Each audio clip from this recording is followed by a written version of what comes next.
చరిత్ర పుటపై ఊరిన నిత్య జీవపు ఓట అతడు. చదలుబట్టిన చరిత్ర ఎదపై మిలమిల మెరిసే సంతకమతడు. గత వ్రాతల ఘంటిక అతడు, అనాగతపు గొంతుక అతడు. నిత్య గణాంకాల కారకుడతడు, సత్య గుణాంకాల స్థాపకుడతడు. వందల కోట్ల మంది క్రైస్తవ జనాంగం అనుదినం ఆరాధించే నిత్యనూతన పురుషుడతడు. అలాంటి యేసుక్రీస్తు ప్రభువుల వారు, ఏ యేసుక్రీస్తు ప్రభువుల వారి పేరు మీదనైతే క్రీస్తుకు పూర్వం క్రీస్తు శకం అని చరిత్ర మనుగడ సాగిస్తుందో, అసలు అదే క్రీస్తు అదే చరిత్రలో లేడని చెప్తున్నారు. పరిశోధించే సత్తా లేని చాలామంది వాళ్ళ మాయ మాటలు నమ్మి మోసపోయి నాస్తికులుగా, మరికొంతమంది హేతువాదులుగా కూడా బలహీనులైపోతున్నారు. అలాంటి తరుణంలో మూర్ఖుడికి సమాధానం చెప్పకపోతే వాడికి వాడే జ్ఞాని అనుకుంటాడు అని బైబిల్ మనకు చెప్తుంది. సామెత 26:5. దేవుడు ఎలాంటి వాడో, ఆయన చెడు పట్ల ఎలా వ్యవహరిస్తాడో, మారితే ఎలా వ్యవహరిస్తాడో, ఆయన కనికర వైఖరి ఎట్టిదో, ఆయన కఠిన వైఖరి ఎట్టిదో ఒక వ్యక్తి జీవితంలో నుంచి మనకున్న 50 నిమిషాలు మనం ధ్యానించే ప్రయత్నం చేద్దాం. నిజంగా దేవుడు చాలా గొప్పవాడు, కొన్ని విషయాల్లో చాలా మొండివాడు కూడా. ఒక వ్యక్తి మారతానంటే ఎంత దూరమైనా వెళ్తాడు. వాడి కోసం చరిత్రను ఎటు నుంచి ఎటైనా తిప్పేయగలడు. ఒకడు మారతాను అని అంటే, ఒకడు మారను అని మొండికేస్తే వాడి ముక్కు పిండి వాడి పాపానికి తగిన మూల్యాన్ని వసూలు చేసే సమర్థుడు కూడా మన దేవుడు. ఈ విలువ చాలా వేదిక అయినది కనుక మనం విషయంలోనికి ప్రవేశిద్దాం. ఈరోజు మనం ధ్యానించబోయేటువంటి వ్యక్తి ఇశ్రాయేలీయులకి, యూదయ సామ్రాజ్యానికి పరిపాలించినటువంటి చివరి నుంచి 2వ రాజు. ఆయనే యెహోయాకీను అనేటువంటి రాజు. ఈరోజు మన ధ్యాన పురుషుడు ఆయన యెహోయాకీను. ఇతనికి యొకొన్యా అని, ఎట్ ద సేమ్ టైం కొన్యా అని, ఈ 3 రకాల పేర్లతో ఇతను పిలుస్తూ ఉంటారు ప్రవక్తలు. యెహోయాకీను అని అన్న, కొన్యా అని అనిన, యొకొన్యా అని అనిన, ఈ 3 ఒకటే. ఇతని జీవితంలో నిజంగా మనం చాలా విషయాలు నేర్చుకోవాలి. ఇతని జీవితాన్ని విప్పితే దేవుడి యొక్క కఠినత్వం, దేవుని యొక్క కనికరత్వం 2 ఒకేసారి గోచరపడతాయి మనకు. అది ఎలాగో ఒకసారి మనం ఆలోచిద్దాం. ఒకసారి రాజుల గ్రంథాన్ని మీరు అందరూ ఒకసారి తీయగలరా? రాజుల 2వ గ్రంథం 24వ అధ్యాయం 8వ వచనం. రాజుల 2వ గ్రంథం 24వ అధ్యాయం 8వ వచనం చదవగలరా?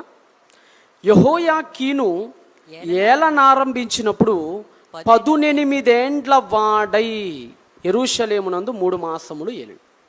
ఎన్నేండ్ల వాడై ఏలనారంభించాడట అంటే, ఆయన రాజు అయ్యే సమయానికి యెహోయాకీను వయస్సు 18 ఎందుకు దేవుడు సరిగ్గా 18 ఏళ్ళప్పుడే యెహోయాకీనును రాజుగా చేశాడు?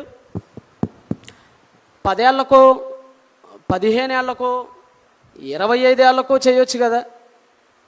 ఎందుకు సరిగ్గా 18వ ఏటే ఏరి కోరి మరీ దేవుడు యెహోయాకీను అనే ఇతన్ని రాజసింహాసనం మీద కూర్చోపెట్టాడు అని మనం ఒకసారి నిజంగా చరిత్రలోకి వెళ్ళి ఆలోచిస్తుంటే, బైబిల్ చరిత్రలోకి వీళ్ళ నాన్నగారు ఒక ఆయన ఉన్నాడండి. ఎవరి నాన్నగారు? యెహోయాకీను యొక్క నాన్నగారు ఒక ఆయన ఉన్నాడు. ఆయన పేరు యెహోయాకీము. చివరక్షరం తేడా వీళ్ళిద్దరికి. యెహోయాకీ దాకా ఒకటే. కొడుకుకి ను వస్తుంది, తండ్రికి ము వస్తుంది. ప్రజలు ప్రొనౌన్స్ చేయటంలో కన్ఫ్యూజ్ అవుతారని ప్రవక్తలు నాన్నగారికి ఎల్యాకీము అని పేరు పెట్టారు, కొడుకుకి యొకొన్యా అని పేరు పెట్టారు. వీళ్ళ నాన్నగారు అనగా ఇప్పుడు మన 18 ఏండ్లప్పుడు రాజైన యెహోయాకీను యొక్క నాన్న గురించి ఒకసారి మనం ఆలోచిస్తే, బహుశా దేవుడు ఇతన్ని ఎందుకు 18వ ఏటే నుంచోబెట్టాడో అనే బృహద్ విషయం మనందరికీ అర్థమయ్యే అవకాశం ఉంది. వీళ్ళ నాన్న ఎట్టివాడో ఒకసారి మనం ఇర్మియా గ్రంథానికి వద్దాం. వీళ్ళ నాన్న, ఇర్మియా గ్రంథం చదువుకోవచ్చు, 22వ అధ్యాయం తీయండి. ఇర్మియా గ్రంథం 22వ అధ్యాయం 18వ వచనం. ఇర్మియా గ్రంథము 22వ అధ్యాయము 18వ వచనం. కావున యోషియా కుమారుడగు యెహోయాకీమును యూదారాజును గూర్చి యెహోవా ఈలాగున సెలవిచ్చుచున్నాడు. వీళ్ళ నాన్నగారి గురించి, యెహోయాకీను అనే ఈ నాన్నగారి గురించి, అతని నాన్నగారైన యెహోయాకీము గురించి దేవుడు ఇలా చెప్తున్నాడట. ఏమని? అయ్యో నా సహోదరుడా, అయ్యో నా సహోదరి అని అతని గూర్చి అంగలార్చరు. అంటే వీళ్ళ నాన్న చచ్చిపోయినప్పుడట కనీసం ఏడ్చే దిక్కు కూడా ఉండదట. అప్పుడప్పుడు కొంతమంది రాజులు చచ్చిపోతుంటే ఏడవటం కాదు, ఆ ఎమోషన్లో చచ్చిపోతారు కూడా కింద ఉన్న ప్రజలు. మనందరికీ వైఎస్ రాజశేఖర రెడ్డి గారి గురించి తెలుసు. రాజశేఖర రెడ్డి గారు హెలికాప్టర్ ప్రమాదంలో మరణించినప్పుడు, దివంగతుడైనప్పుడు ఆయన మీద ఉన్న ఎమోషన్తో అయ్యో నాకు రుణమాఫీ చేశాడని, మా పిల్లల్ని బీటెక్ చదవటానికి ఫీజు రియంబర్స్మెంట్ ఇచ్చాడని, లేదు అంబులెన్స్ ద్వారా ఎందరెందరినో బ్రతికించాడని చనిపోవాల్సిన వాళ్ళు, ఆ ఎమోషన్తో చాలామంది గుండెకి చచ్చిపోయిన వాళ్ళు కూడా ఉన్నారు లేదా? వాటిలో కొంత ఫేక్ ఇన్ఫర్మేషన్ ఉంటే ఉండొచ్చు. ఆ రోజులో ప్రతి చావును ఆయన ఖాతాలో వేశారు, సరే కొంతవరకు ఫేక్ ఉండొచ్చు. కానీ ఆయన చనిపోయినప్పుడు ఎందుకో పక్క పార్టీ వాడు కూడా ఏడ్చాడు. ఆయన చనిపోయినప్పుడు, అప్పుడు మేము కాలేజీ చదువుతున్నప్పుడు మా బాగా గుర్తు, మేము కరెక్ట్గా ప్లెడ్జ్ చేసేటప్పుడు చనిపోయాడు ఆయన. మా ప్రిన్సిపల్ గారు ఆ పక్క పార్టీ వాళ్ళందరూ పక్కన ఎంజాయ్ చేస్తుండ్రు, రాజశేఖర రెడ్డి చచ్చిపోయాడు రా, నెక్స్ట్ మావాడే సీఎం రా అని. అప్పుడు మా సార్, ఆయన టీడీపీ అయినా కానీ వచ్చి కొట్టాడు అందరు, ఏందిరా సీఎం చచ్చిపోతుంటే పార్టీలకు అతీతంగా ఉండాలిరా మనం, ఆయన చాలా మంచి పనులు చేశాడు రా అని చెప్పి ఆయన వేరే పార్టీ అయినా కానీ ఏడ్చాడు. ఈ విషయం మీ ముందు ఎందుకు పెట్టానంటే, ఒక సీఎం చనిపోయినప్పుడు కానీ, ఒక రాజు చనిపోయినప్పుడు కానీ ఆ ఎమోషన్తో చాలా కీర్తనలు పాడేవాళ్ళు ఆ రోజుల్లో. సౌలు చనిపోయినప్పుడు ధనుర్కీర్తన పాడాడు దావీదు, మీకు తెలుసు. చాలామంది కింద వాళ్ళైతే చచ్చిపోయిన దాఖలాలు కూడా ఉన్నాయి. కానీ ఇతను చచ్చిపోయినప్పుడట, ఎవరు చచ్చిపోయినప్పుడు? యెహోయాకీము చచ్చిపోయినప్పుడు కదా, ఎమోషన్తో కన్నీళ్లు కాదు కదా, కనీసం ఏడ్చే దిక్కు కూడా ఉండదట రాజ్యంలో. ఇంకా ఏమంటున్నాడు చూడండి, అంగలార్చరు. ఇంకా 18వ వచనం చదువుతున్నా, 22వ అధ్యాయం ఇర్మియా గ్రంథం 18వ వచనం. అయ్యో నా ఏలినవాడా, అనగా రాజా, నా ఏలినవాడా అంటే రాజా, అయ్యో శోభావంతుడా అని అతని గూర్చి అంగలార్చరు. అంటే ఎవ్వడు ఏడవడు పోతే, అలాంటి కుక్క చావు చేస్తావురా నువ్వు అని చెప్పాడు దేవుడు యెహోయాకీము గురించి. ఇంకేమన్నాడు కింద, అతడు యెరూషలేము గుమ్మముల ఆవలకి ఈడువబడి పారవేయబడి గాడిద పాతి పెట్టుబడి రీతిగా పాతి పెట్టబడును. చివరికి నువ్వు ఎలా చచ్చిపోతావంటే రా యెహోయాకీము, కుక్క మేలురని చావు కంటే. మిగతా రాజులకి ఇతనికో తేడా ఉందండి బైబిల్లో. మిగతా రాజులందరూ మంచో చెడో చచ్చిపోయిన తర్వాత వాళ్ళ సమాధులన్నీ రాజ సమాధి పెట్టెలో పెట్టబడ్డాయి. అంటే ఇప్పుడు మనకి మన మోదవలస దగ్గర సమాధి తెలుసు మనకి, జాన్సన్ అన్న గారిని అక్కడే, ఆయన ఈరోజు ఆయన జన్మదినం, ఆయన మనం ఎంతైనా జ్ఞాపకం చేసుకోవాలి. అక్కడ మన చందు సోదరుడు చందు గారిని కానీ, ఎస్తేరమ్మ గారిని కానీ అందరిని అక్కడే పెట్టారు. అలాగా రాజులందరినీ కలిపి ఒక తోటలో పెట్టేవాళ్ళు ఆ రోజుల్లో, ఎవరిని పడితే వాళ్ళని పెట్టేవాళ్ళు కాదు అక్కడ. ఇలాగా రాజులందరినీ కలిపి ఒక తోటలో పెడితే ఈడు ఒక్కడే మిస్ అయ్యాడు, ఆ తోటలోకి రాకుండా ఈడు శవం ఒకటే మిస్ అయింది. అంటే దేవుడికి అంత చిరాకు తెప్పించాడు. ఎంత చిరాకు అంటే, చచ్చిన తర్వాత ఇతని శవాన్ని రాజతోటలో పెట్టలేదు, రాజులు సమాధి చేసే ప్రాంతాల్లో పెట్టలేదు, ఊరికి అవతల కుక్కని ఈడ్చుకుపోయినట్టు ఈడ్చుకుపోయారు ఇతన్ని. అంటే ఎంత విసిగించుంటాడో దేశాన్ని, ఎంత చిరాకు తెప్పించుంటాడో దేశాన్ని మీరే ఆలోచించుకోండి. ఇలాగా మళ్ళా చదవండి, చివరి వచనం 19వ వచనం. 1 second repeat that word please. అతడు యెరూషలేము గుమ్మముల ఆవలికి ఈడువబడి పారవేయబడి గాడిద పాతి పెట్టుబడి రీతిగా. ఆ రోజులో గాడిద చచ్చిపోతే పూర్తిగా పాతి పెట్టరండి. ఈ మిడిల్ ఈస్ట్ జనాలు ఏం చేస్తారంటే, గాడిదలు చచ్చిపోయినప్పుడు సగం తలకాయ పైకి పెట్టి పాతెట్టేస్తారు వాళ్ళు, మొత్తం పూర్తిగా పాతెట్టారు వాళ్ళు. శ్రమ దండగ దీనికి, అంత పెద్ద గోదవ్వటం ఎందుకు దీనికి శ్రమ దండగ, దీని బ్రతికెంత అనుకునేవాళ్ళు గాడిదని. అందుకని సగం గుంటది, సగం పాతెట్టేవాళ్ళు. ఆ మిగతా శవాన్ని హైనాలు వచ్చి పీకు తింటూ ఉండే. అలా పాతి పెట్టబడ్డాడట ఇది, గాడిద పాతి పెట్టబడు రీతిగా పాతి పెట్టబడ్డాడట. అంటే కనీసం పూర్తిగా సమాధి కూడా కాల, నక్కలకి ఎరువుగా మారిన అట్లాంటి స్థితిలోకి వచ్చాడు ఇతను. ఎవరు? యెహోయాకీము. ఇతను ఇలా చనిపోయిన తర్వాత కొడుకు రాజయ్యాడు. అప్పుడు కొడుకు ఎన్నేళ్ళు? ఇందాక మనం చదివా, కొడుకు ఎన్నేళ్ళు? 18. అంటే కొడుక్కి 18 ఏళ్ళు ఉన్నప్పుడు వీళ్ళ నాన్న కుక్క చావు చచ్చాడు. సింపుల్, జాగ్రత్తగా ఆలోచించండి. వీళ్ళ నాన్న కుక్క చావు చనిపోయే సమయానికి కొడుకు ఎన్నేళ్ళు? 18 ఏళ్ళు. అంటే దేవుడి ఇంటెన్షన్ ఏంటంటే అక్కడ, అరే యెహోయాకీం కుమారుడా యెహోయాకీను, నీకు 18 ఇయర్స్ రావాలి, అప్పటిదాకా మీ నాన్న చంపను, అప్పటిదాకా చంపను.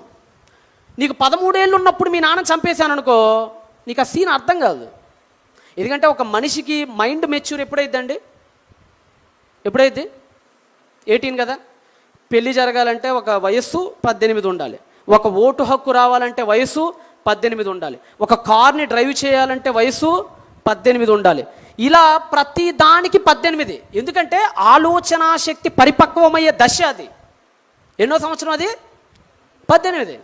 18 లోపల ఏది చేసినా కేసు అయింది. 18 ఏళ్ళ లోపల వాడు బైక్ తీసుకుని అలా వెళ్ళిపోతాడు, కేసు అడిగింది, పట్టేసుకుంటారు ఆయన. అంటే 18 అనేది ఏ నాయకుడిని సెలెక్ట్ చేసుకోవాలో దానికి వస్తాడు, ఆ మెచ్యూరిటీకి వస్తాడు. అందుకని అప్పుడే ఓటు హక్కు మంజూరు చేస్తారు. సరైన అమ్మాయి మంచిదా కదా, ఈ అబ్బాయి మంచోడా కదా అని ఎనలైజ్ చేసుకునే వయసు కూడా 18. అందుకని పెళ్లి వయసు కూడా 18. ఈ విషయం మీకు ఎందుకు చెప్తున్నానంటే, మంచేదో చెడేదో ఆలోచించగలిగిన వయస్సు ఏ వయసు? 18. ఈ 18 ఏళ్ళు వచ్చేంతవరకు వీళ్ళ నాన్న చంపలా. చాలా దాష్టికాలు చేశాడు, అయినా చంపల దేవుడు, అయినా చంపల దేవుడు, అయినా చంపల దేవుడు. వీడికి 18 రావాలి, వాళ్ళ నాన్న వేసేయాలి, దేవుడు టార్గెట్. ఎందుకంటే వాళ్ళ నాన్న చచ్చిపోయినప్పుడు సమాజం ఎలా ఉందో కల్లారా కొడుకు చూడాలి. 18 ఏళ్ళ ఈ కొడుకు, అరే మా నాన్న చేస్తే కనీసం ఎవడు ఏడవట్లేదేంట్రా ఈ రాజ్యంలో? మా నాన్న చేస్తే కనీసం ఏంటి అందరు నవ్వుకుంటున్నారు తప్ప ఒక్కడు కూడా వచ్చి ఆ సమాధి పెట్టి దగ్గరకు వచ్చి ఒక్కడు ఏడవట్లేదేంటి అని ఆలోచించాలి. అప్పుడు ఇతనికి 18 ఏళ్ళు ఉండాలి. అప్పుడు ఒకటి అర్థం చేసుకోవాలి, ఓకే బతికితే మా నాన్నలాగా బతకూడదు, చస్తే మా నాన్నలాగా ఇలాంటి కుక్క చావు చావకూడదు. నా కల్లారా 18 ఏళ్ళు వచ్చినప్పుడు మొత్తం చూస్తున్నాడు ఆ రాజ్యంలో, ఎవ్వడు ఒక్క నోట కూడా వీళ్ళ నాన్న మంచోడనే మాట రావట్లా, వీళ్ళ నాన్న చచ్చిపోయాడని ఒక పురుగు కుక్క కూడా ఆడవట్లా, కనీసం వాళ్ళ ఇంట్లో తిరిగే పిల్లి కూడా ఆడవట్లా. అది చూసి ఇతను అలా అవ్వకూడదు అనే దేవుడి ఇంటెన్షన్. ఇప్పుడు తండ్రి ఉన్నాడండి, బాగా మందాగాడు, తండ్రి బాగా మందాగాడు, మందాగి ఆ డ్రైనేజీ పక్కన పడుకున్నాడు, లారీ వచ్చి గుద్ది చచ్చిపోయాడు. 18 ఏళ్ళ కొడుకు ఇప్పుడు ఏం నేర్చుకోవాలి చెప్పండి? ఆ తండ్రిని చూసి ఏం నేర్చుకోవాలి? మా నాన్నలాగా బ్రతకూడదు, మా నాన్నలాగా తాకూడదు, మా నాన్నలాగా అలాంటి కుక్క చావు చావకూడదు అని నేర్చుకొని తను తాకుండా ఉండాలి. కానీ ఇతను ఏం చేశాడంటే, మా నాన్నకంటే నేనేమన్నా తక్కువ, మా నాన్న 3 ఆకులు తింటే నేను 6 ఆకులు తిన్నాను అన్నట్టుగా వీళ్ళ నాన్నకంటే దరిద్రంగా తయారయ్యాడు. కల్లారా వాళ్ళ నాన్నని కుక్క ఈడ్చుకెళ్ళినట్టు, అదే అన్నాడు కదా, గాడిదని ఈడ్చుకెళ్ళినట్టు ఈడ్చుకెళ్ళటం కల్లారా చూశాడు. ఒక్క పురుగు ఏడవకపోవటం కల్లారా చూశాడు. మారకపోగా వాళ్ళ నాన్న ఏం చేశాడో దానికి డబల్ చేసే ప్రయత్నం చేశాడు. రాజుల 2వ గ్రంథానికి రండి, ఏం చేశాడు అంటే దేవుడు మనస్తత్వం అంతా ఇతని జీవితంలో మనకు కనపడుతూ ఉంటుందండి. దేవుడి మనస్తత్వం 24వ అధ్యాయము రాజుల 2వ గ్రంథం 9వ వచనం. 24వ అధ్యాయము, వాటర్ ప్లీజ్, కొద్దిగా దయచేసి నాకు వాటర్ ఏమని ఇవ్వగలరా? రాజుల 2వ గ్రంథము 24వ అధ్యాయము 9వ వచనం చదవండి అక్క. అతడు తన తండ్రి చేసిన దాని అంతటి ప్రకారముగా. ఎవరు? యెహోయాకీను. అతడు తన తండ్రి చేసిన దానంతటి ప్రకారముగానే యెహోవా దృష్టికి చెడు నడిచెను. యెహోవా దృష్టికి ఎలా నడిచాడట? చెడు నడత నడిచాడట. అప్పుడప్పుడు మనం బండి మీద వెళ్తుంటాం, రోడ్డు మీద యూటర్న్ తీసుకునేటప్పుడు, రోడ్డు క్రాస్ చేసేటప్పుడు సడన్గా మన ముందు ఎవడైనా ఫోన్ మాట్లాడుకుంటూ పోయి లారీ టక్కున గుద్దేసింది అనుకోండి, అది మన కల్లారా చూసామనుకోండి, మనం వెంటనే ఏమనుకుంటాం? అరే ఫోన్ నడుపుతా ఎట్టి పరిస్థితుల్లో క్రాస్ చేయకూడదు, రే వాడిని చూసేవి ఎలా గుద్దేసిందో, లారీ ఎలా గుద్దేసింది చూసేవాడిని, అలా వెళ్తున్నాడు, అలా యూటర్న్ తీసి లారీ వచ్చి గుద్దేసింది. సో ఆ ఇన్సిడెంట్, ఆ యాక్సిడెంట్ కల్లారా చూసిన మనం అట్లా వెళ్ళి ఎట్టి పరిస్థితుల్లో మనం అలా రోడ్డు దాటకూడదు, ఒక అడుగు లేట్ అయినా పర్లా నిదానంగా దాటాలని నేర్చుకుంటాం. కానీ వీడు అలా నేర్చుకోవాలా. తన తండ్రి చేసిన దాని అంతటి ప్రకారము చదవండి. యెహోవా దృష్టికి చెడు నడత నడిచెను. అంటే దేవుడు ఆశించిన ఫలం దొరకల. ఎవరిలో? యెహోయాకీనులో. దేవుడు ఏ ఇంటెన్షన్ అయితే 18 ఏళ్ళు ఆపాడో ఆ ఇంటెన్షన్కి తగ్గ ఫలం అనేది దేవుడికి దొరకల. దేవుడికి ఇక అర్థమైపోయింది, మారతాడు అనుకున్నాడు. ఒక రోజు చూశాడు, 10 రోజులు చూశాడు, 50 రోజులు చూశాడు. కరెక్ట్గా 100వ దినం ఫెస్టివల్ చేసుకుంటున్నాడు. రాజయ్య 100 ఏళ్ళు అవుతుంది, 100 రోజులు అవుతుంది. దినవృత్తాంతాల గ్రంథం ఒకసారి తీయండి. దినవృత్తాంతముల గ్రంథము 36వ అధ్యాయం, 2వ దినవృత్తాంతములు, దినవృత్తాంతముల 2వ గ్రంథము 36వ అధ్యాయము 9వ వచనం.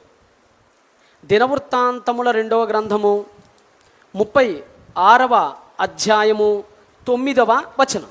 యెహోయాకీను ఏలనారంభించినప్పుడు 8 ఏండ్ల వాడై, ఇది కొద్దిగా హ్యూమన్ ఎర్రర్ అంతే. 18 ఏండ్లు అనేది కరెక్ట్, ఇక్కడ కొద్దిగా ఎర్రర్ పడింది అంతే. 18 ఏండ్ల వాడై యెరూషలేములో 3 నెలల యెరూషలేములో 3 నెలల 10 దినములు ఏలెను. 10 దినాలు. 3 నెలల 10 అంటే ఎన్ని రోజులండి? ఒక నెలకి ఎన్ని రోజులు ఉంటాయి? ఒక నెలకి సుమారుగా 30. 3 నెలలు అంటే ఎంత? 30 + 30 + 30 ఎంత? 90, 90 డేస్ ప్లస్ 10 రోజులు. 3 నెలల 10 రోజులు అంటే 90 + 10 ఎంత? 100. కరెక్ట్గా సెంచరీ కొట్టాడు. వాస్తవానికి అక్కడ ఏం జరుగుతుందంటే 100 రోజులను పురస్కరించుకొని పార్టీ జరుపుకుంటున్నాడు వీడు. కరెక్ట్గా 100th డే. దేవుడు ఎలా అంటాడంటేనండి, సుఖంగా ఉన్నప్పుడు కూడా ఎత్తాడండి. మనం చాలామంది ఏమనుకుంటామంటే, నాకేం కాలేదులే, ఓ పలానా పాపం చేసాం, వెంటనే మనకి రియాక్షన్స్ ఏం కనపడవు కదా, మనకేం కాలేదులే అనుకుంటాం. దేవుడు అలాంటి కదా. దేవుడికి ఎప్పుడు ఎక్కడ ఎలా కొట్టాలో దేవుడికి బాగా తెలుసు.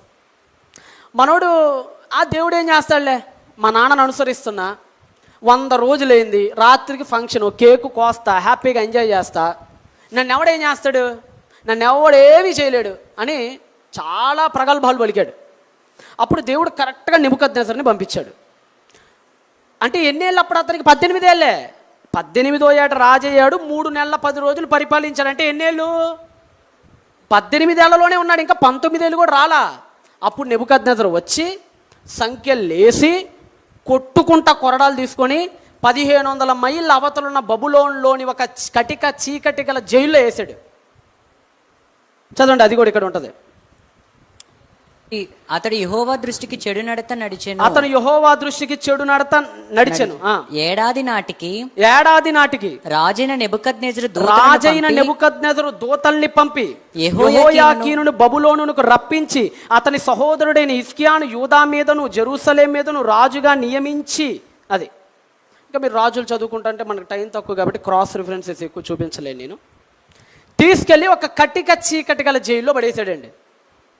జైల్లో పడేసి ఎన్ని రోజులు జైల్లో పడేశాడంటే, 1 రోజు 2 రోజులు కాదండి, సుమారుగా 38 సంవత్సరాలు జైల్లో మగ్గిపోయాడు. ఎన్నేళ్ళు? 18 ఏళ్ళు ఉన్నప్పుడు జైల్లోకి వెళ్ళాడు, చీకట్లోకి వెళ్ళిపోయాడు. మళ్ళా సూర్య వెలుగుని చూడటానికి దేవుడు 38 ఏళ్ల దాకా సూర్యుడు ఎలా ఉంటాడో తెలియదు అతనికి. సాతాను గాని బంధించాడు కదా దేవుడు, అలాగ బంధించేశాడు. 18 ఏళ్ళప్పుడు జైల్లోకి వెళ్ళినాడు. మీరే ఆలోచించండి, జీవితం మొత్తం ఉడికిపోయినప్పుడు, యవ్వన ప్రాయం అంతా కరిగిపోయినప్పుడు, యవ్వన దశ అంతా నిర్వీర్యమైపోయినప్పుడు అతను జైల్లోనే గడిపేశాడు. తన యవ్వనం అంతా జైల్లో అయిపోయింది. 25 ఏళ్ళు గడిచినాయి, 30 ఏళ్ళు గడిచినాయి, 40 ఏళ్ళు గడిచినాయి, 50 ఏళ్ళు గడిచినాయి, విడుదల లేదు. సమాధిలో కొల్లబెట్టిన శవంలాగా అలాగనే ఆక్రోశిస్తున్నాడు. ఎప్పుడు నాకు విడుదల మహాదేవా, ఎప్పుడు నాకు విడుదల అని ఏడుస్తున్నాడు అనుదినం. కన్నీళ్లతో కుమిలి కుమిలి ఏడుస్తున్నాడు. మొత్తానికి ఇతను 38 సంవత్సరాలు అనగా ఇతనికి 56 ఏళ్ళు వచ్చేంత వరకు, అనగా పెన్షన్ తీసుకునే వయసు అది. గట్టిగా ఎన్నేళ్ళ వయసు? 18 ఏళ్ళప్పుడు వెళ్ళి పెన్షన్ తీసుకునేటప్పుడు వచ్చాడు బయటికి. అంటే ఎన్నేళ్ల వయసు జైల్లో బుక్కిపాలైపోయాడో చూడండి. జైల్లో పెట్టారండి, చాలా హింసలు పెట్టారు. కానీ ఒకరోజు ఇతను చెడుతనాన్ని బట్టి ఇతను బాధపడ్డాడు. ఒరే, నాకు ఇన్ని శ్రమలు ఎదురైనాయి అంటే, నాకు ఆ రాజభోగం కోల్పోయానంటే కారణం ఏంటో తెలుసా? మా నాన్న నా కళ్ళెదుట ఎలా చచ్చిపోయాడో దేవుడు నాకు చూపించాడు రా. 18 ఏళ్ళు ఉన్నప్పుడు మా నాన్న ఎలా చనిపోయి ఎలా ఏడవబడ్డాడో నా కళ్ళేరా చూశాను రా.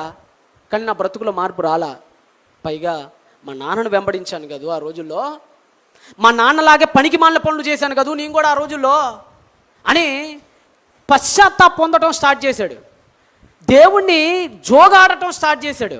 చాలా బాధలు అనుభవించాడు.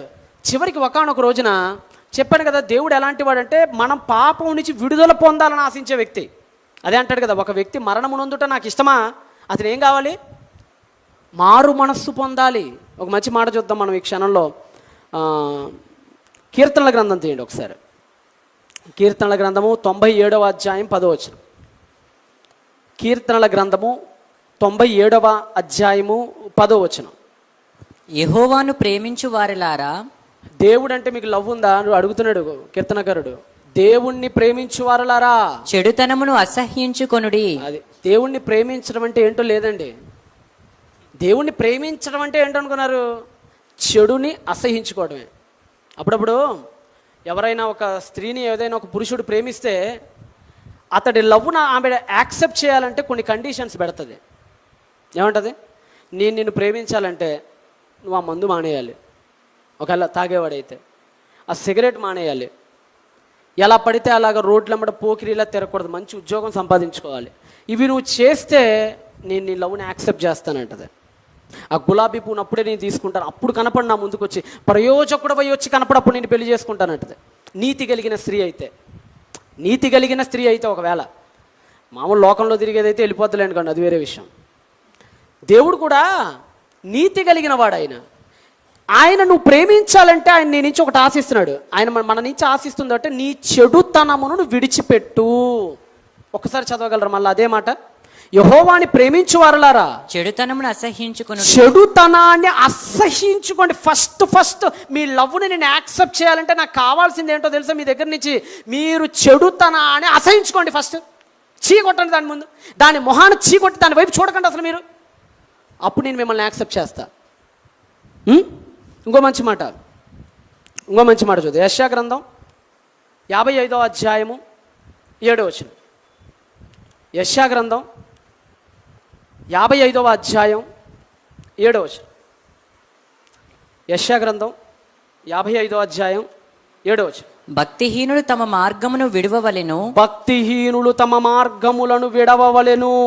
దుష్టులు తమ తలంపులను మానవలెను. వారు యెహోవా వైపు తిరిగిన ఎడల ఆయన వారి యందు జాలిపడును. ఏంటట, భక్తిహీనులు ఏం చేయాలట, తమ మార్గాల్ని విడిచిపెట్టాలట. భక్తిహీనుడు తమ మార్గాలను విడిచిపెట్టాలట. ఇంకో కండిషన్ పెట్టాడు, దుష్టులు తమ తలంపులను మానాలట. వారు యెహోవా వైపు తిరిగిన ఎడల ఆయన వారి యందు జాలిపడును. వారు మన దేవుని వైపు తిరిగిన ఎడల ఆయన బహుగా క్షమించును. దేవుడు చాలా క్షమాశీలుడండి. ఎన్ని పాపాలనైనా సరే పశ్చాత్తాపం అనేది మనం పొందగలిగితే మనల్ని క్షమించటానికి ఆయన ఎల్లప్పుడూ సిద్ధంగా ఉన్నాడు, ఎల్లప్పుడూ సిద్ధంగా ఉన్నాడు. కానీ మనం ఎలాంటి వాళ్ళం అంటే మనకు పశ్చాత్తాపం లేదండి. అది మనం అనుకుంటున్నాం. పశ్చాత్తాపం అంటే ఏంటో తెలుసా, పాపం చేసినప్పుడు ఏడవటం కాదు. పశ్చాత్తాపం అంటే రిపెంటెన్స్. పశ్చాత్తాపం అంటే అర్థమైందంటే పాపం చేసేసి మోకాళ్ళు వేసి పొలోమని కన్నీళ్ళు ఎడవటం కాదు పశ్చాత్తాపం అంటే. మరలా తప్పు చెయ్యకుండా చచ్చేంత వరకు బ్రతకటం పశ్చాత్తాపం అంటే. కన్నీళ్ళు ఏశావు కూడా విడిచాడు కానీ ప్రయోజనం లేదు. కన్నీళ్ళు యోధా కూడా విడిచి ఉండొచ్చు కానీ ప్రయోజనం లేదు. మరలా తిరిగి ఆ తప్పు చేయకూడదు. ఒకసారి మిస్టేక్ చేసావు, ఒకసారి జరిగింది, మన లైఫ్లో ఒక మిస్టేక్ జరిగింది, అది మనకు మాత్రమే తెలుసు ఏం జరుగుతుందో మన జీవితాల్లో. నా జీవితంలో ఏం జరిగిందో, మీ జీవితాల్లో దేవుడు మనందరికీ తెలుసు, దేవుడికి తెలుసు. మరలా అది కంటిన్యూ చేస్తున్నావా, ఆపేసావా? ఒకసారి ఆలోచించుకుందాం. మనం నాతో సహా అందరం ఆలోచించుకుందాం. నాకు తెలిసి మనలో 100కు 100% దాన్ని ఇంకా సమాధి చేయలే. మనతో పాటు వస్తానే ఉంది అది, నేను వీడని నీడ నేననే టైప్లో. ఆ పాపం మన వెంటే వస్తుంది, నీడ వస్తున్నట్టు పాపం వస్తుంది మన వెంట.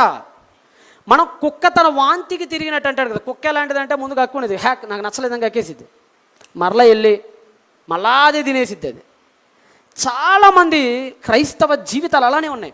దేన్నైతే బాప్తీసం అప్పుడు సమాధి చేసేసామో మరలా తిరిగి దాన్నే బట్టలా ధరించుకొని బయటకు వస్తున్నాం ఇప్పుడు మరలా మనం. దేవుడికి అది నచ్చదండి.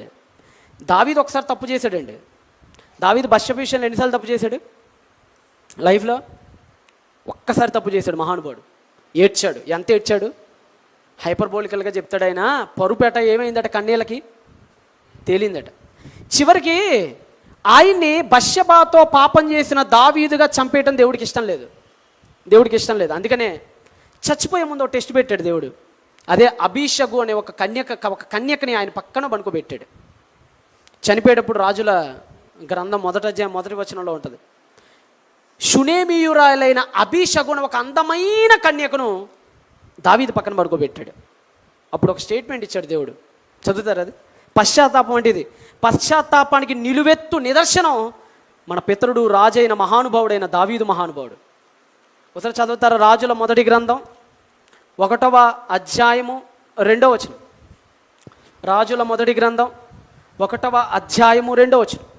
కాబట్టి వారు మా ఏలిన వాడవును రాజువునకు నీ కొరకు తగిన చిన్నదాని వెతుకుట మంచిది. అయ్యా, పెట్టగలగాలంటే ఓ చిన్నదాన్ని తీసుకొస్తాం, ఆవిడ ద్వారా నీకు వెట్టగలిగే ప్రయత్నం చేస్తే బాగుంటుంది అని అన్నారు. ఆమె రాజైన నీ సముఖమునందుండి నిన్ను ఆదరించి వెట్ట కలుగుటకు నీ కౌగుటిలో పండుకొనును అని చెప్పాడు. అప్పుడు 3వ వచనం. ఇశ్రాయేలు దేశపు దిక్కులలో అన్నిట్లో తిరిగి ఒక చక్కని చిన్నదాన్ని వెతికారట. అంటే మొత్తం ఇజ్రాయేల్ మొత్తం తిరిగితే ఒక చక్కని చిన్నది దొరికిందంట. మొత్తం ఇజ్రాయేల్లో అప్పుడు 50 లక్షల మంది ఉండేవాళ్ళు. 50 లక్షల మందిలోనే పోటీ పెట్టి మరీ ఒక చిన్నదాన్ని తీసుకొచ్చారంటే ఆవిడ ఎంత అందగత్త అయి ఉండితో ఆలోచించండి. మళ్ళా చదవండి అన్నమాట. 3వ వచనం మళ్ళా చదవండి. ఇశ్రాయేలీల దేశపు దిక్కులన్నిటిలో, నార్త్, ఈస్ట్, వెస్ట్, సౌత్ 4 దిక్కులలో తిరిగారట. ఒక అందమైన అమ్మాయి కావాలని తిరిగి ఒక చక్కని చిన్నదాన్ని వెతికారట. అంటే 50 లక్షల మందిని వలేస్తే వచ్చిన చేప ఎవరు? అభిషేకుడు, మహాతల్లి. అభిషేకుని షునేమీయురాలను చూచి రాజును వద్దకు తీసుకుని వచ్చారు. ఈ చిన్నది బహు చక్కనిదై ఉండి రాజును ఆదరించి ఉపచారము చేయుచుండెను. మంచిది, పెద్దలను ఆదరించాలి. చిన్నది మహానుభావుడు వృద్ధుడైపోయాడు. ఆయన దేవుని సేవ చేసి వృద్ధుడైపోయాడు. అలాంటి వృద్ధుడికి సేవ చేయడం చాలా మంచిది, మంచి భాగ్యం అది.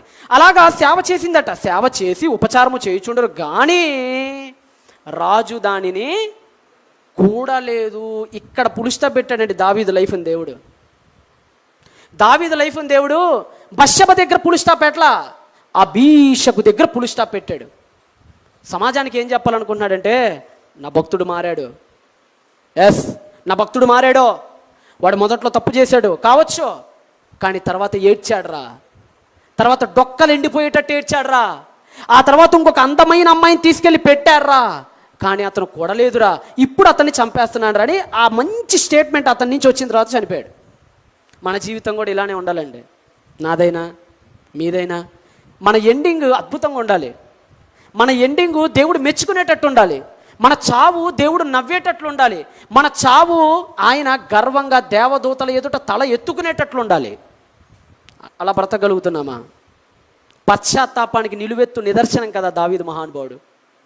అలాంటిది కోరుకున్నాడు దేవుడు. కానీ అది ఎవరు ఇవ్వలేకపోయారు ఆయనకి. రాజులు ఎవరు ఇవ్వలేకపోయారు. కొంతమంది బతికారు, ఒక 8 మంది రాజులు అలా బతికారు. యెహోయాకీను అనేవాడికి జైల్లోకి వెళ్ళిన తర్వాత, సింహాసనం దిగిన తర్వాత అప్పుడు తెలిసి వచ్చింది పశ్చాత్తాపం అంటే ఏంటో. బహుశా మన బైబిల్ని జాగ్రత్తగా గమనిస్తే దేవుడు ఆదరించిన తీరును బట్టి అతను మారాడని మనం చెప్పొచ్చు. అంటే కొన్ని యాక్ట్స్ ఎలా ఉంటాయంటే దేవుడు తీరును బట్టి ఆ వ్యక్తి తీరును మనం అంచనా వేయచ్చు, అంతే కదా. దేవుడు ప్రతిస్పందనను బట్టి ఎదుటి వ్యక్తి యొక్క తీరు తెన్నెల్ని మనం అంచనా వేయచ్చు. ఆ తర్కబద్ధత ద్వారా దేవుడు చాలా ఆదరించాడు. ఆ ఆదరణను బట్టి అర్థమవుతుంది బహుశా ఇతను మారి ఉండవచ్చు అని. ఓకేనా? ఒకసారి మీరు ఆవచనం కూడా చూడండి. ఆ నెక్స్ట్ దేవుడు కథని ఎలా తిప్పాడంటే, ఇతను మారాడు కదా, యెహోయాకీను పశ్చాత్తాపం చెందాడు కదా, అప్పుడు దేవుడు ఏం చేశాడంటే ప్రపంచ చరిత్రను మార్చేశాడు దేవుడు. ఇక చావుతోనే నా శవమే జైల్లో నుంచి బయటకు వచ్చింది అని అనుకున్నాడు యెహోయాకీను.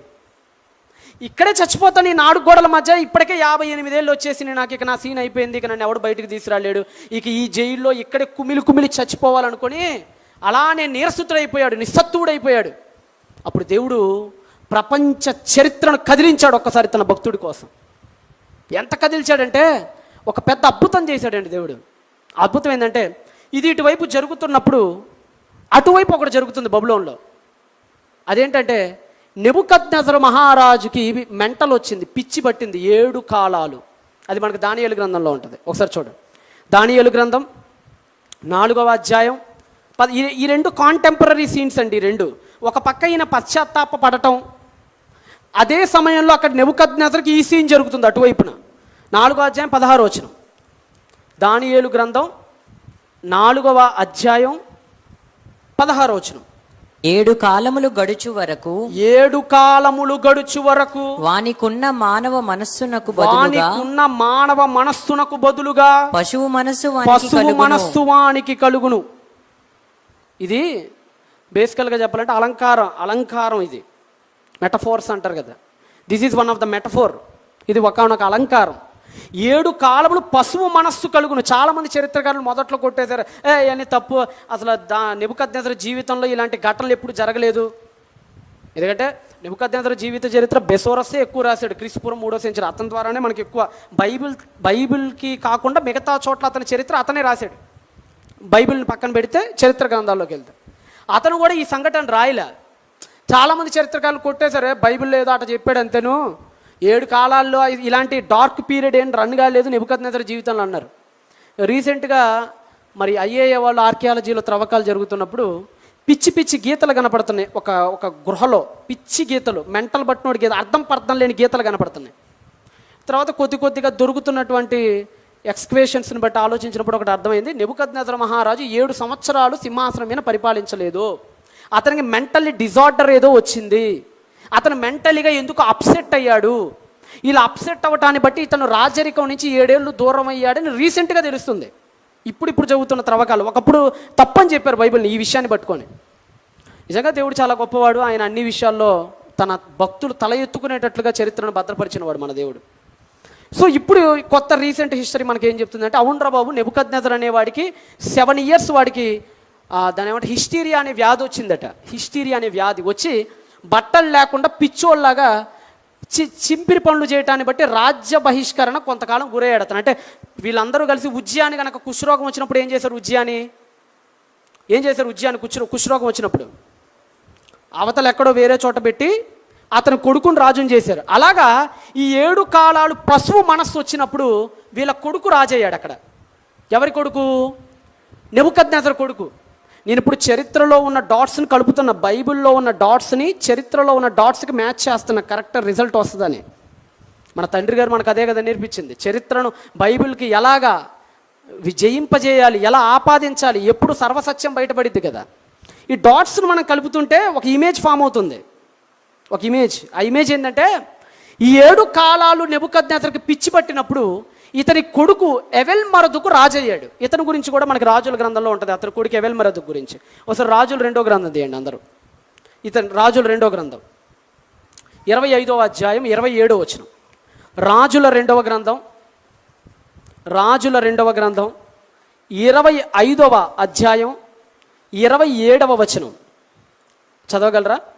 యూదారాజైన యెహోయాకీను చెరలో ఉంచబడిన 37వ సంవత్సరం 12వ నెల 27వ దినమున బబులోను రాజైన ఎవెల్మెరోదకు, ఎవరట?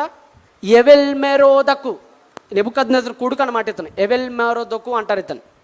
ఎవెల్మెరోదకు, ఇవిల్ మార్డుక్ అని ఉంటుంది ఇంగ్లీష్లో. అయితే ఈ ఎవెల్మెరోదకు అనేవాడు తన తండ్రికి పిచ్చి పట్టినప్పుడు రాజ్య సింహాసనాన్ని అధిష్ఠించాడు. ఎక్కడ? బబులోనులో 7 సంవత్సరాల పాటు. ఇలా అధిష్ఠించిన తర్వాత 7 ఏళ్లకి పశువు మనసు పోయి మళ్ళీ మానవ మనసు వచ్చింది ఇతనికి. ఎవరికి? నెబుకద్నెజరుకి. మళ్ళీ దానియేలు గ్రంథం చూడండి ఒకసారి. అంటే మనం కరెక్ట్గా సింగ్ చేసుకుంటూ పోదాం. చాలా అద్భుతమైన హిస్టరీ సాగిద్ది మనకి ఇక్కడ. ఇలాగా 7 కాలములు గడిచిన తర్వాత 16వ వచనం. 7 కాలములు గడుచు వరకు 7 కాలములు గడుచు వరకు వానికున్న మానవ మనస్సునకు బదులుగా పశువు మనస్సు వానికి కలుగును. ఈ ఆజ్ఞ జాగరూకులకు దేవదూతల ప్రకటనను అనుసరించి జరుగును, నిర్ణయమైన పరిశుద్ధుల ప్రకటనను అనుసరించి సంభవించును అని చెప్పి మాట్లాడుతూ 7 కాలాల తర్వాత మరలా తిరిగి మానవ మనస్సుకు వస్తాడు అని చెప్తాడు. మీరు కింద అలా చదువుకుంటూ వెళ్ళండి, తర్వాత అధ్యాయం అంతా ఫుల్ఫిల్ చేసేయండి, చదివేసేయండి.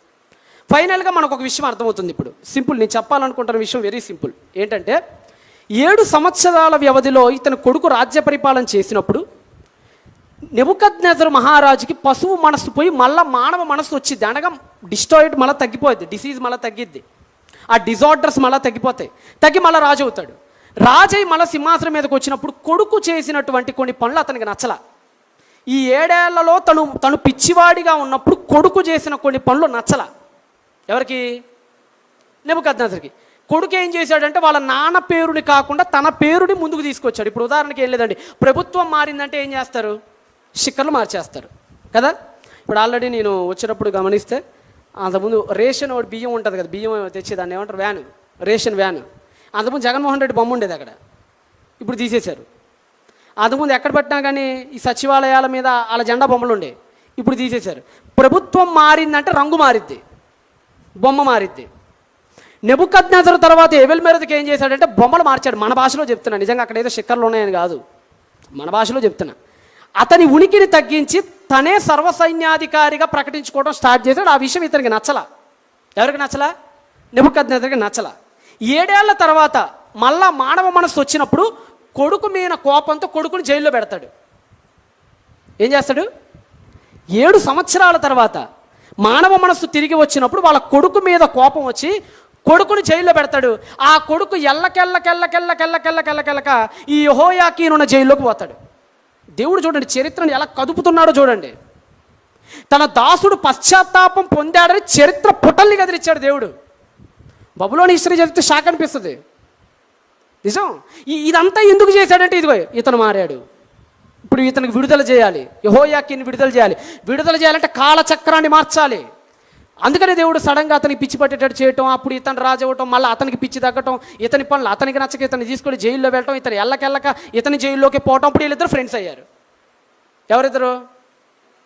ఎవెల్మెరోదకు, యెహోయాకీను, వీళ్ళిద్దరు ఫ్రెండ్స్ అయ్యారు. ఒక మాటలో చెప్పాలంటే క్లాస్మేట్స్ స్థాయిలో జైల్ మేట్స్ అయ్యారు వీళ్ళిద్దరు. ఎప్పటిదాకా? వాళ్ళ ఫాదర్ చనిపోయేంతవరకు ఇతను జైల్లో ఉన్నాడు ఎవెల్మెరోదకు. ఒకే కంచం ఒకే మంచం, మన భాషలో చెప్పాలంటే. ఇద్దరు అంటే సరదాగా చెప్తున్నా మీకు, ఒకే దగ్గర పండుకునేవాళ్ళు, ఒకే దగ్గర తినేవాళ్ళు, ఒకే జైల్లో ఇద్దరు. మరి ఒకళ్ళొకళ్ళు పంచుకుంటారు కదా ఒకే చోట ఉంటే. ఓ పావుగంట ట్రైన్లో జర్నీ చేస్తేనే ఎదుటోడితో మాటలు కలిపేస్తుంటాం మనం. ఏం బ్రదర్, ఏ ఊరు, ఎక్కడి నుంచి ఏంటి కలిపేస్తాం కదా మాటలు. ఎక్కడి నుంచి అంటే ఏం లేదంటే చిన్న పని మీద వచ్చాం. ఒక ట్రైన్లో ప్యాసింజర్గా జర్నీ చేస్తున్నప్పుడైనా ఒకళ్ళనొకళ్ళు విషయాలు షేర్ చేసుకుంటాం. జైల్లో కొన్ని సంవత్సరాలు వీళ్ళిద్దరు కలిసి ఉన్నారు. ఎవరిద్దరు? యెహోయాకీను, ఎవెల్మెరోదకు.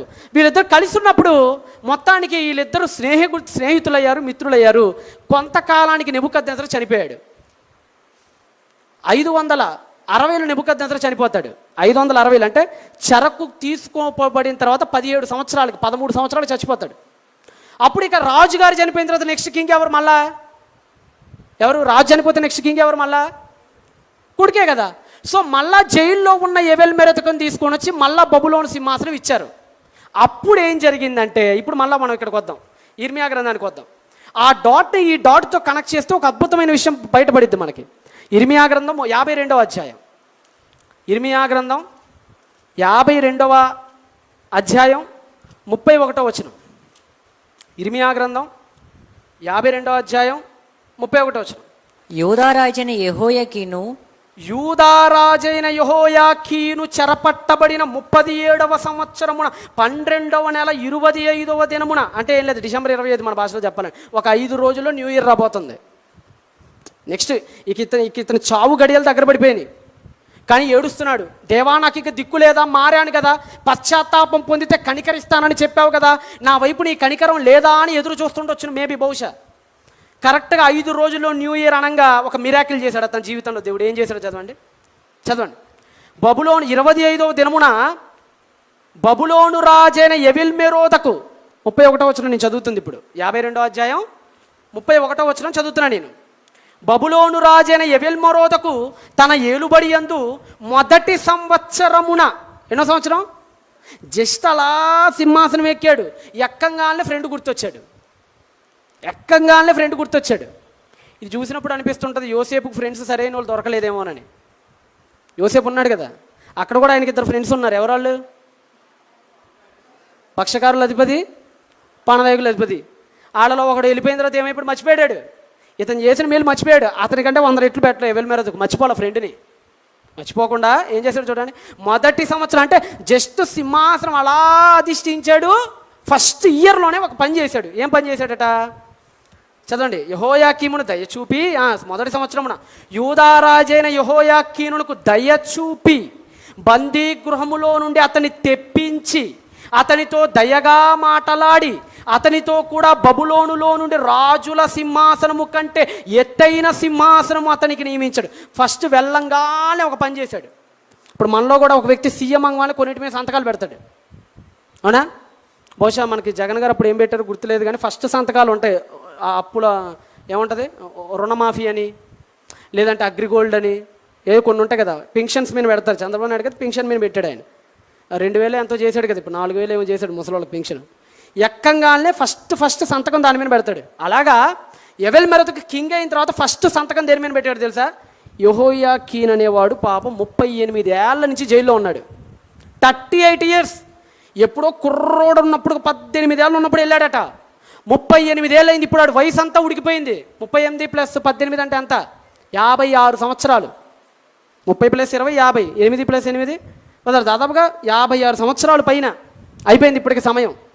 అతను తీసుకురండి అని చెప్పారు. అప్పుడు అతని చెరసాలలో నుంచి బయటకు తీసుకొని వచ్చి చదవండి ఏం చేశాడు. 33వ వచనం ఇర్మియా గ్రంథం 52వ అధ్యాయం 33వ వచనం. మరియు అతడు తన బందీగృహ వస్త్రములను తీసేసాడంట. అంటే జైల్లో వస్త్రాలు ఎలా ఉంటాయి?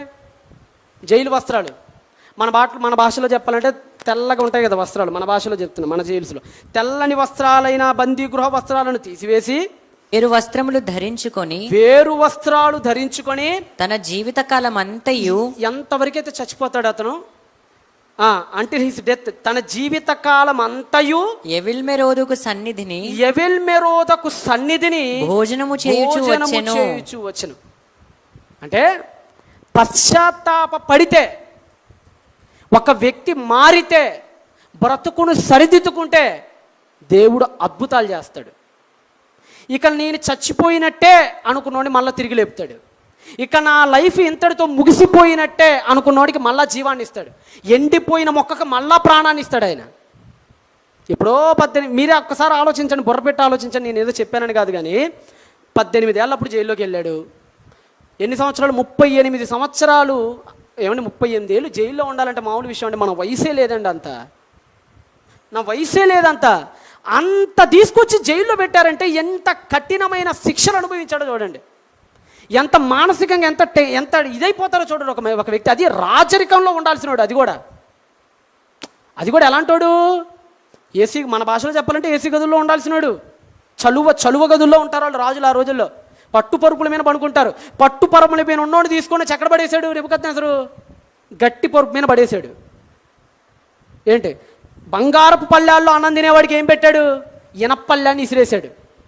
పంచపక్ష పరవాణాలు తినాల్సిన వాడికి ఏం పెట్టాడు? క్లేశాన్నం పెట్టాడు. ఎన్ని ఇబ్బందులు పడి ఉంటాడో చూడండి. రాజభోగాలతో అనుభవించిన వ్యక్తి బెకారోడికి మళ్ళీ ఒక మూలన పడేస్తే ఎంత ఇబ్బందులు ఎదుర్కొని, ఎంత మానసికంగా ఎంత ఇబ్బంది పడి ఉంటాడో ఆలోచించండి. 38 సంవత్సరాల తర్వాత మారినందుకు దేవుడు చక్రం తిప్పాడు. నెబుకద్నెజరుగాడికి పిచ్చి పడతాం ఏంటి? ఆడి కొడుకు అప్పుడు పరిపాలించడం ఏంటి? మళ్ళీ ఆడికి పిచ్చి తగ్గటం ఏంటి? ఈడు కొడుకు రాజు అవ్వటం ఏంటి? ఈడు పోక మళ్ళీ ఆడి జైలుకు పోవటం ఏంటి? అక్కడ వాళ్ళిద్దరూ ఫ్రెండ్స్ అవ్వటం ఏంటి? మళ్ళీ ఈడు చచ్చిపోవటం ఏంటి? మళ్ళీ ఈడు బయటికి రావటం ఏంటి? ఈడు ఆడి జ్ఞాపకం రావటం ఏంటి? మళ్ళీ అతన్ని తీసుకొచ్చి మళ్ళీ బయట పెట్టి మళ్ళీ అన్నం తినిపించడం ఏంటి? ఇంత కథ అసలు సినిమాల్లో తప్ప విడిగా జరగదు. జరిగిద్దా? జరిగించాడు. ఎవరు? దేవుడు. నువ్వు మారతానంటే చాలండి, దేవుడు కోటే. నువ్వు మారతానంటే చరిత్రను తిప్పేస్తాడు. నీ బ్రతుకు మార్చుకుంటానంటే కాలగడియలు మార్చేస్తాడు. చక్రవర్తుల దిశను నిర్ధారిస్తాడు ఆయన. ఆయనకు ఒకటే కావాలి, మన నుంచి ఏం కావాలి? ఆయనకి మారు మనస్సు కావాలి. మరొక మంచి మాట చూద్దాం.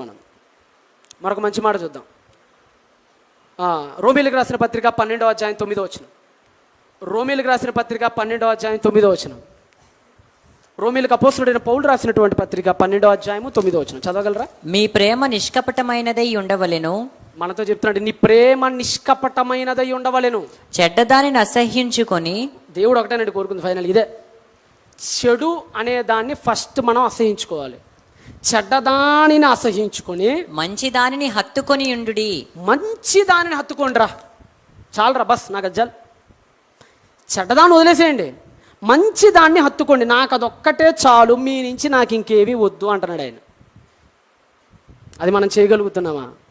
కొరింథీయులకు అపోస్తలుడైన పౌలు రాసినటువంటి పత్రిక 2వ పత్రిక కొరింథీయులకు అపోస్తలుడైన పౌలు రాసినటువంటి 2వ పత్రిక 1వ అధ్యాయము 8వ వచనం. కొరింథీయులకి అపోస్తలుడైన పౌలు రాసినటువంటి 2వ పత్రిక 1వ అధ్యాయము 8వ వచనం. సహోదరులారా, సహోదరులారా, ఆసియాలో మాకు తటస్థించిన శ్రమను గూర్చి ఆసియాలో మాకు తటస్థించిన శ్రమలను గూర్చి మీకు తెలియకుండుట మాకిష్టము లేదు. నాకు ఒక శ్రమ తగిలింది, తెలియకుండుట నాకు ఇష్టం లేదు. అదేదనగా, అదేంటంటే మేము బ్రతుకుదుమను నమ్మకము లేక యుండునట్లుగా. మేము బ్రతుకుదుమను నమ్మకము లేక యుండునట్లుగా అంటే మేము చచ్చిపోతాం అనుకున్నామయ్యా. వస్తున్న పౌలు అన్నాడు కొరింథీయుల దగ్గరికి వెళ్ళేటప్పుడు, ఎందుకంటే ఆ రోజు బందిపోడు దొంగలు ఎక్కువ, సీన్ అయిపోయింది, చచ్చిపోతాం, ఇక మా పని అయిపోయింది అనుకున్నారు. అలా అనుకున్నప్పుడట మళ్ళీ చదవండి, ఒక్కసారి మళ్ళీ అదే మాట చదవండి. మేము బ్రతుకుదుమను నమ్మకము లేక యుండునట్లుగా. మేము బ్రతుకుదుము అనే నమ్మకము లేక ఉండునట్లుగా అంటే ఇక మేము ఇంకా చచ్చిపోయాను అనుకున్నాడట ఒకనొక మూమెంట్లో పౌలు గారు. అక్కడండి ఈ మధ్య ప్రాంతాల్లో ఎక్కువగా మలేరియా ఎఫెక్ట్ ఎక్కువ తగులుతుంది. అక్కడ అలెగ్జాండర్ ద గ్రేట్ కూడా అలానే కదా పోయింది. ముఖ్యంగా పౌలు గారు ప్రయాణం చేసిన ప్రాంతాల యొక్క ప్రాచీన చరిత్రను చూస్తే మలేరియా అనే వ్యాధులతో కొన్ని వందల మంది చచ్చిపోయారు. ఆ చరిత్ర పుటల్లోకి వెళ్తే ఎక్కువ బెడదవి. అలాంటి ప్రాంతాల్లో సంచరించాడు ఆయన. సంచరించి ఇక చచ్చిపోతాం, ఇక బ్రతకటానికి నాకు నమ్మకం లేదు అని అనుకున్నప్పుడట దేవుడు ఏం చేశాడట, మా శక్తికి మించిన అత్యధిక భారము వలన కృంగిపోతుంది. అత్యధిక భారము వలన కుంగిపోయాడట. అంటే ఇక నా వల్ల కాదు మహానుభావ అనుకున్నాడట దేవుడి దగ్గర. కుంగిపోతిమి. 9 మరియు 9వ వచనం చదువుతున్నానండి, కంటిన్యూషన్. మరియు మృతులను లేపు దేవుని యందే గాని మాయందే మేము నమ్మిక ఉంచకుండున్నట్లు మరణమగుదుమను నిశ్చయము మా మట్టుకు మాకు కలిగి ఉండెను. అంటే వాళ్ళలో వాళ్ళైతే అనుకున్నారంట, ఏం తిమోతి మన పని అయిపోయింది, పోయిక ఇక అయిపోయినట్టే మనం ఈ కొరింథీ నుంచి ఆసియా నుంచి తిరిగి వెళ్ళేదేం లేదు, ఈ దేవుడికి వదిలేద్దాం, బతికితే బతికినట్టు లేదంటే చచ్చిపోయినట్టు అనే జీవితం మీద ఆశను వదిలేసుకున్నారట అపోస్తలుడే పౌలు గారు ఆసియాలోకి వెళ్ళినప్పుడు. అప్పుడు 10వ వచనం, ఆయనట్టి గొప్ప మరణము నుండి మమ్మను తప్పించెను. అది అంటే ఇక చచ్చిపోతాడు అనుకున్న వాడిని కూడా దేవుడు ఏం చేశాడు, బ్రతికించాడు. మనకు కూడా అంతేనండి. మొన్న మధ్యన నాకు తెలిసిన ఆయన కర్నూలు వైపు వెళ్తున్నప్పుడు ఒక ఆయన తన టెస్టిమోనీ షేర్ చేసుకుంటున్నాడు. టెస్టిమోనీ ఏంటంటే, అన్న నాకు కరోనా కాలంలో బ్లాక్ ఫంగస్ వచ్చింది, ఇట్ట తీసాడండి, నోట్లో నుంచి అట్ట తీసాడు. 4 కాదు అది, 4 నాకు చూపిస్తున్నాడు. నాకు భయం వేసింది. మాట్లాడుతూ సడన్గా అలా తెరిచి అలా 4 తీసి ఇలా చూపిస్తున్నాడు. నాకు భయం వేసింది. ఏంటి బ్రదర్ ఇది అన్న? ఏమీ లేదు, లోపలంతా డొప్పే, ఇది కూడా ఏమీ లేదు చూపిస్తున్నాడు. ఏంటి ఏమైందన్న? కరోనా టైం గుర్తుందన్న మీకు? 2వసారి అటాక్ కొట్టినప్పుడు, కరోనా సెకండ్ లాక్డౌన్ అప్పుడు బ్లాక్ ఫంగస్ వచ్చింది, మొత్తం తినేసిందన్న, చచ్చిపోతానేమో అని అనుకున్నాను. హాస్పిటల్, కర్నూలు గవర్నమెంట్ హాస్పిటల్ తీసుకుపోయారు, ఇక ప్రాణం అయిపోయింది, తీసుకెళ్ళిపోయిన చెత్తకుండి దగ్గర పడేశారు. ఆ చెత్తకుండి దగ్గర పడేశారట. అప్పుడు ప్రసంగాలన్నీ విన్నాడట, మన డాడీ గారి ప్రసంగాలు, రసనన్న ప్రసంగాలు, ఉపేంద్ర అన్నవి, మావి, అన్నయ్య, మన అన్నలందరి, మన ప్రిన్సిపల్స్ గారు అందరి ప్రసంగాలు విన్నారట. ఇని చచ్చిపోయే ముందు అనుకున్నాడట, దేవా నన్ను వదిలేసరిగా చచ్చిపోతానంటున్నారు, బ్రతికితే నీ కోసం బ్రతుకుతా, లేదంటే చచ్చిపోతా అని అనుకున్నాడట. పైన మార్చురీ బాక్స్లో వేస్తారు కదా ముసుగు, తెల్లటి, అది కూడా వేసేసారట. కానీ ఎందుకో చివరి మూమెంట్లో ఒక నర్సు వెళ్తూ ఇక్కడ కొట్టుకుంటున్నట్టు చూసిందట ఆవిడ. ఏంటి ఇక్కడ పడేసారు, తీసుకెళ్ళండి ఒకసారి. వాళ్ళ బంధువుని పిలిచి, కొద్దిగా ప్రాణం ఉంది, అవకాశం ఉంది, డబ్బు ఏమన్నా పెడితే కొద్దిగా మంచి ఆపరేషన్ చేస్తే బతికితే అప్పటికప్పుడు హైదరాబాద్ తీసుకుపోయారట. 16 లక్షలు ఖర్చు పెట్టారట. ఖర్చు పెడితే అప్పుడు బతికొచ్చాడట బయటికి. అతను చూసినప్పుడు అప్పుడు అర్థమైంది, ఇక చచ్చిపోయారు అని మార్చురీ కూడా తీసుకుపోవాల్సిన వ్యక్తిని దేవుడు ఏం చేశాడు? అదే చెప్తున్నాడు ఇక్కడ 10వ వచనంలో అదే చెప్తున్నాడు. 9వ వచనం, మరియు మృతులను లేపు దేవుని యందే కానీ మృతులను, మీ రికార్డ్ అండి, ఆ కర్నూలు ఆయనే చెప్తున్నాడు, రికార్డ్ అన్న బ్లాక్ ఫంగస్ వచ్చిన వాళ్ళు ఎవరు బతకలా, నేను ఒక్కనే బతికింది మా హాస్పిటల్ మొత్తం మీద. అందరూ చచ్చిపోయి కాటికి వెళ్ళిపోయారు, నా కళ్ళ ముందే కాటికి తీసుకెళ్ళిపోతున్నారు, నాకేమో గుండెలంతా దడదడ కొట్టేసుకుంటుంది. కానీ దేవుడి వాక్కులు అప్పటికే విన్నా నేను, చివరి మూమెంట్లో వింటున్నాను, అప్పటికి ఆల్రెడీ వింటున్నా డాడీ గారి ప్రసంగాలు, అందరి ప్రసంగాలు వింటున్నా నేను. కానీ నాలో ఒక మార్పు, నా ఏడ్చా, దేవుడికి ప్రాధేయపడ్డ, దేవా భార్య పిల్లలు అందరు ఉన్నారు, నాకేం చేయాలో అర్థం కావట్లా, చచ్చిపోతున్నారు, ఊపిరాడట్లా, ఇక నాకు నా జీవితం అయిపోయింది అనేస్తున్నారు. అని చివరి మూమెంట్లో ఆయన కన్నీళ్ళ బుట్లు విడుస్తూ అక్కడ పడిపోయి ఉన్నప్పుడు ఆ బిన్ను దగ్గర, డస్ట్బిన్ దగ్గర మిరాక్యులస్గా హైదరాబాద్ తీసుకెళ్ళటం, అక్కడి నుంచి అతను బ్రతకటం, ఈరోజు మళ్ళా బ్రతికి మన మీటింగ్లో ఆయన ఒక మీటింగ్ కూడా పెట్టించాడు ఆయన. అంటే ఈ విషయం ఎందుకు చెప్తున్నానంటే, మృతులను సైతం మన దేవుడు బ్రతికిస్తాడు. ఎప్పుడు అంటే ఒకటి కావాలి నీ దగ్గర నుంచి. ఆయన ఏం కావాలి? ఆయనకి మారు మనస్సు కావాలి. ఈరోజు నిజంగా ఎందరినో బ్రతికించి వెళ్ళిపోయాడండి మన అన్న జాన్సన్ గారు. ఈరోజు అన్నగారి జన్మదినం కదా. నిజంగా ఈ రోజున నాకు అవకాశం రావటం అనేది దేవుడిచ్చిన భాగ్యంగా భావిస్తున్నాను నేను. ఎందుకంటే ఇది సామాన్యమైన వ్యక్తి కాదని నాకు తెలుసు. I know value this does. నిజంగా మన ఆత్మీయ తండ్రి గారు చిన్నవాళ్లే అని ఎవరిని పక్కన పెట్టేవారు కాదు ఆయన. ఈరోజు ఇంత స్థాయిలో మాట్లాడగలుగుతున్నామనంటే మన తండ్రి గారు నేర్పించినటువంటి కృషి. ఆయన ద్వారా ఇన్ఫ్లుయెన్స్ అయ్యాం. ఆయన ప్రసంగం ద్వారానే ఇన్ఫ్లుయెన్స్ అయ్యా నేను. అసలు నేను బోధకుడు అవ్వాలనేదే లేదు అసలు నాకు. డాడీ గారి ప్రసంగాలు గుంట గ్రౌండ్స్లో విని మనస్ఫూర్తిగా చెప్తున్నా నేను. డాడీ గారు కూడా లేరు ఇక్కడ, అయినా కానీ చెప్తున్నా నేను. ఆయన ప్రసంగాలు విని అయితే బోధకున్న వాళ్ళరా అనుకున్నా, కొడితే బోధకున్న వాళ్ళరా, లేదంటే ఇక అనవసరం జీవితం అనిపించింది ఆయన చూసి. ఎందరినో ఇన్ఫ్లుయెన్స్ చేయగలిగాడండి ఆయన. ఈరోజు మనల్ని చూసి ఇంకొకటి ఎవడైనా దేవుడి దగ్గరికి రావాలని అనిపిస్తుందా? మనల్ని చూసి, నన్నైనా మిమ్మల్ని అయినా మనల్ని చూసి అలా ఎవరికి అనిపించట్లా. ఎంతమందిని మార్చగలిగా ఈరోజు ఆయన? ఎంతోమందిని మార్చేశారు మన డాడీ గారు. ఎంతోమంది. ఏ ఊరికి బండి మన పిల్లలు ఉంటారు, అక్కడ ఉంటారా? ఒకసారి నేను ఆ నల్లమల్ల అడవుల్లో ఒకసారి నాకు బస్సు యాక్సిడెంట్ అయిపోయి ఆగిపోయింది. ఏం చేయాలో అర్థం కాల. దగ్గరలో మన రీసెర్చ్ సెంటర్ ఉంది అక్కడ గెత్తలూరు దగ్గర. ఎక్కడికి పోయినా మన వాళ్ళు కొంతమంది ఉంటారు అక్కడ. నాకు అనిపించింది నిజంగా, అప్పుడు విలువ తెలిసింది నాకు డాడీ. నిజంగా ఎక్కడికి పోయినా నువ్వు ఎక్కడికైనా పో, అక్కడ మనోడు అంటే ఒకడు ఉంటాడు. అలా మార్చేసాడు ఆయన. ప్రతి ఊరు, ప్రతి మండలంలో ఒక్కనైనా సరే మనోని పెట్టాడండి ఆయన. ఈరోజు మనం ఎంతమంది నిలబెట్టగలుగుతున్నాం? అసలు ముందు మనం నిలబడ్డామా? ముందు అది కూడా ఆలోచిద్దాం. ఇంకో నిలబెడతాం దేవుడు ఎరుగు, ముందు మనం నిలబడ్డామా? ఒకసారి ఆలోచించుకోండి. యెహోయాకీనులాగా ఒకవేళ మనలో కూడా ఇంకా ఇలాంటి పాపభూయిష్టమైన బ్రతుకు ఎవరికైనా ఉంటే మనం కూడా మారదాం. మరి ముఖ్యంగా మరి ప్రసన్న గారు కూడా. ఎందుకంటేనండి వారి గురించి చెప్పాల్సిన వేదిక ఇలాంటి సమయమే. ముఖస్థుతి కాదు ఇది, ఉన్నారని పొగుడతాడు కాదు ఇది, ముఖస్థుతి కాదు. కానీ ఈరోజు అందరూ యవ్వనస్తుల్ని అన్న నిలబెట్టాడండి ప్రసన్న. ఈరోజు నేనేదో ఈరోజు ఒక ఎడిషనల్ డిప్యూటీ డైరెక్టర్, నాకు అంత సీన్ ఏం లేదు. నిజం చెప్తున్నా, నాకు అంత సీన్ ఏం లేదు. అన్నవాళ్ళు గుర్తించగలిగారు, ఇదిగో పలానా చోట పలానా వ్యక్తి, ఇంకో చోట. నేను ఒక్కనే కదా, యవ్వనస్తులు చాలామందిని చేశారు. ఒక రిఫార్మర్ కనపడతాడు నాకు ప్రసన్నలో. నిజంగా యవ్వన రక్తాన్ని ముందుకు తీసుకొస్తున్నారన్న.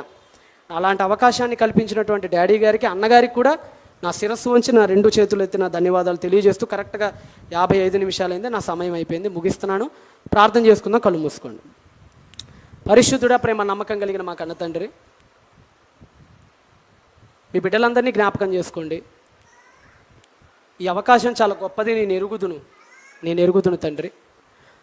మీరు మారితే గనక, మా జీవితాలు మారితే గనక ఏదైనా చేస్తారు. మీరు భూగోళాన్నైనా తిప్పేస్తారు, చరిత్ర పుటలనైనా మార్చేస్తారు. మీ మారితే ఫిజిక్స్నైనా తొంగలో దొక్కేస్తారు, కెమిస్ట్రీనైనా తొంగలో దొక్కేస్తారు.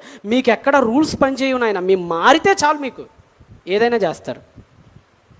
ఈరోజు నాయన యెహోయాకీను అనే వ్యక్తి తన తండ్రి చావును కల్లారా చూసి మారలా. అందుకని మొండివాడైన యెహోయాకీనుకు బుద్ధి చెప్పాలని జైల్లోకి పంపించారు. 38 సంవత్సరాల తర్వాత బహుశా మేబీ మారి ఉన్నాడు అతను. అందుకని మీరు అతన్ని మళ్ళా బయటికి తీసుకొని వచ్చారు. చరిత్రలో ఎక్కడా జరిగిన కొన్ని సంఘటనలు చేశారు. ఇటు తొడి తిప్పారు, అటు ఇటు తిప్పారు. 2ను 4 చేశారు, 4ను 2 చేశారు. సీన్ ఏం చేశారు? ఎట్నుంచి ఎటేటో పాచికలన్నీ కదిలిచ్చారు. చరిత్రను మొత్తాన్ని ఒక్కసారిగా మార్చేశారు. ఇతన్ని తీసుకొని వచ్చి సీన్ కట్ చేస్తే జైల్లో చావాల్సిన వాడు, బ్రతకటం ఇక అసాధ్యం అనుకున్న వాడిని మళ్ళా సింహాసనం మీద కూర్చోబెట్టారు. చనిపోయేంతవరకు పంచభక్ష పరవాణాలు తినిపించారు. మారనందుకు జైల్లో పెట్టింది మీరే, మారినందుకు సింహాసనం ఎక్కించింది మీరే. మీ కనికర వైఖరి ఎట్టిదో, మీ కఠిన వైఖరి ఎట్టిదో మాకు గోచరపడింది నాయన. ఈరోజు మా తండ్రి గారు ఎన్నో విషయాలు, ఎన్నో జ్ఞాన సంగతులు, ఎన్నో పత్రిక వివరణలు ఆయన మాకు అందిస్తున్నాడు. నిండు నూరేళ్ళు తండ్రి గారిని చల్లగా కాపాడండి. ఇంకా మా తరువాతి తరాలని కూడా ఆయన నిలబెట్టాలి. ఎందరో మారగలగాలి ఆయన ద్వారా. ఆయన వాక్యం చెప్పటం ద్వారా పుట్టుకొచ్చిన మా అందరం ఆయనలాగా జీవితంలో ఏదో ఒకటి సాధించాలి. ఆ తపనను మా అందరికీ రగిలించండి. తండ్రి గారికి ఎంతో ఆరోగ్యాన్ని ఆయుష్నివ్వండి. మా అన్నగారు ప్రసన్న అన్నగారిని జ్ఞాపకం చేసుకోండి. నిజం నాయన, రోజు చిన్న చిన్న పిల్లలు కూడా ప్రిన్సిపల్స్ అవ్వగలుగుతున్నారు, యవ్వనస్తులు కూడా మంచి స్థాయికి ఎదగలుగుతున్నారంటే అన్నగారి ప్రోత్సాహం. నేనున్నా నాన్న, మీరు ముందుకెళ్ళండి అని ఎందరో యవ్వనస్తుల్ని, నాట్ ఓన్లీ మీ నాయన, ఎందరో యవ్వనస్తుల్ని, అన్నగారిని బట్టి ఎందరో యవ్వనస్తులు ముందుకెళ్తున్నారు.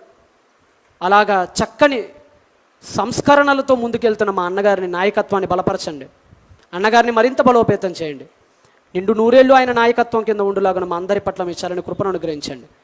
ఆ తర్వాత మరి తండ్రి గారికి సేవకులుగా ఆయనకి పరిచర్యలో తోడుగా ఉంటున్నటువంటి సంఘాన్ని, సంఘ అక్కల్ని, ఎందరో స్త్రీలు, ఎందరో అక్కలు, ఎందరో అన్నలు, ఎందరో తమ్ముళ్ళు, ఎందరో ఉన్నారు నాయన ఇక్కడ, నా చెల్లెళ్ళు, అక్కలు, వాళ్ళకు కూడా జ్ఞాపకం చేసుకోండి. అందరినీ నిండు నూరేళ్ళు చల్లగా కాచి కాపాడమని ఈ చిన్న అవకాశాన్ని ఇచ్చినందుకు ధన్యవాదాలు తెలియజేసుకోవచ్చు. మళ్ళీ మీ చిత్తమైతే ఇక్కడ కలుసుకునే గొప్ప భాగ్యాన్ని మా అందరికీ పొసగమని యేసుక్రీస్తు ప్రభుల వారి నామంలో ఈ ప్రార్థనని అడిగి వేడుకొనుచున్నాను మా కన్న తండ్రి. ఆమేన్.